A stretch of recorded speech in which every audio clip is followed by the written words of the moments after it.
మా అమ్మ ఈరోజు చికెన్ ఊరగాయ పెడుతుంది, చాలా టేస్టీగా ఉంటుంది. మా అన్న కోసం అయితే పెడుతుంది, హాస్టల్కి పంపించడం కోసం. మీకు కానీ వీడియో కావాలంటే కన్ఫర్మ్గా కమెంట్ చేయండి, లైక్ కూడా కొట్టండి. వీడియోకి కానీ ఎక్కువ లైక్స్ వచ్చాయనుకోండి కన్ఫర్మ్గా పెడతాను. సరే మరి లైక్ కొట్టడంలో మీరు బిజీగా ఉండండి, నేనైతే రెసిపీ చూపిస్తాను.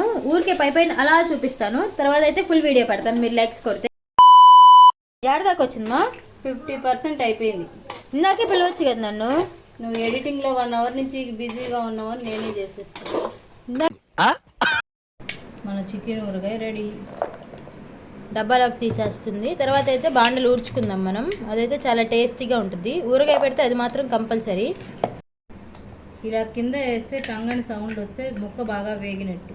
మన ఇంటి ఊరగాయ ముందు ఏ ఇంటి ఊరగాయ పనికొస్తుంది చెప్పండి? మా ఇంట్లో అయితే ఇది వారం కూడా నిలువ ఉండదు, ఎందుకంటే మేము బ్రేక్ఫాస్ట్ దగ్గర నుంచి స్టార్ట్ చేసి డిన్నర్ వరకు దీన్ని ఊదేస్తాం. కాబట్టి మీకు నేర్చుకోవాలని ఉందా? అయితే మన ఛానల్ లైక్ చేసి షేర్ చేసి సబ్స్క్రైబ్ చేసుకోండి. బాయ్.